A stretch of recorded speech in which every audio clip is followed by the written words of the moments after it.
When you think about the origin of hate, you must think about childhood, infancy.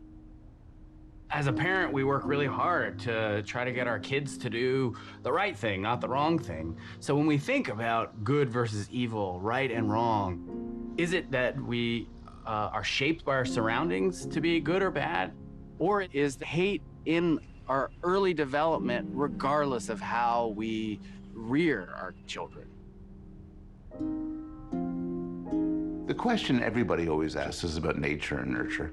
To what extent are we born a certain way, either as individuals or as members of a species? And to what extent does the world change us? Do babies have a sense of right and wrong, a sense of good and evil?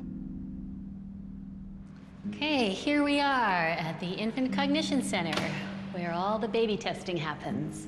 In my infant cognition lab, we study children from 3 months of age up until even 4 or 5 years of age. All right, Noah. You're doing a great job. So much of my work focuses on what are we built with that we're bringing as part of our inherent human nature, even from very young infancy. So we do these experiments that involve showing babies different sort of interactions, one-act plays, and seeing how they make sense of them. Up goes the curtain.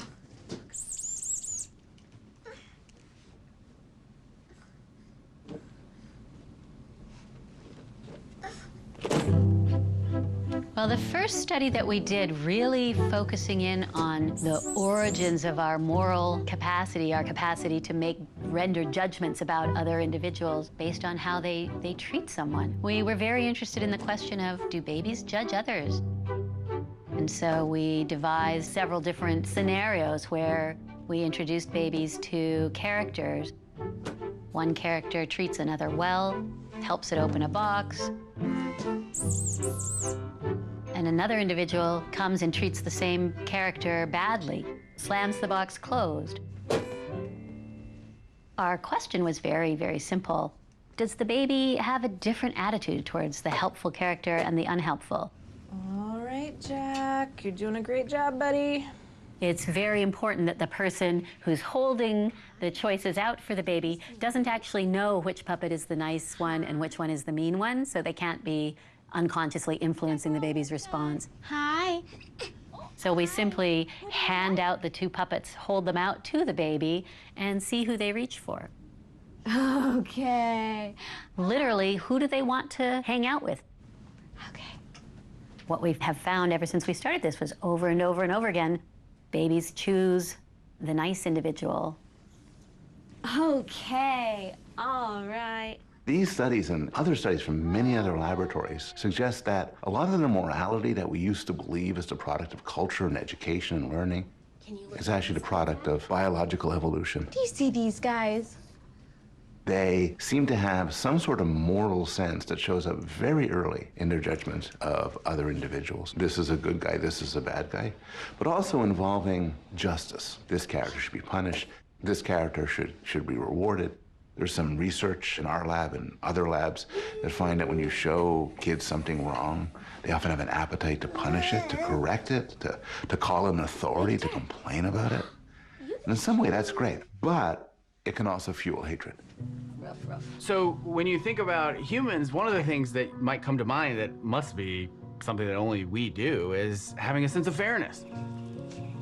One of the things that people who study animals have been really interested in is what's the origin of fairness? Is it that our sense of fairness is something that evolved uniquely in our species, or is this something that we see throughout nature?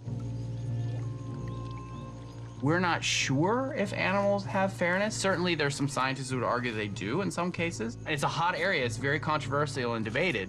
But Professor Frans de Waal, who is at Emory University and has spent decades studying animals and how they think, in fact was one of my mentors, did a brilliant experiment with capuchin monkeys, a very distant relative to us in the primate family that seems to show a sense of fairness.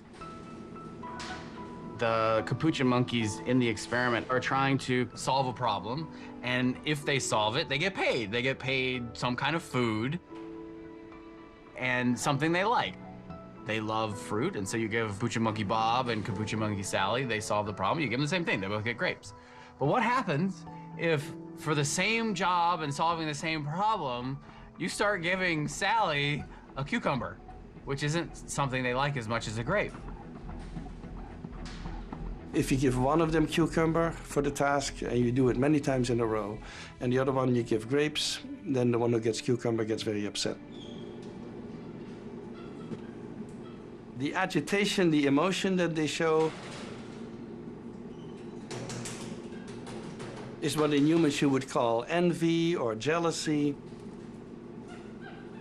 The sense of fairness comes in that it's for them a comparison.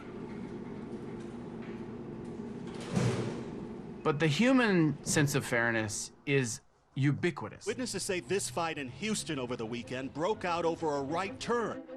It plays a crucial role in governing almost all our social interactions, whether it's at home, at work, or even on the road. And this beatdown of a driver near Tampa last month only ended when the driver's wife pulled out a pistol. If we feel like we've been treated unfairly, we can also feel like we are being persecuted, threatened, and it can really release the darker side of our nature.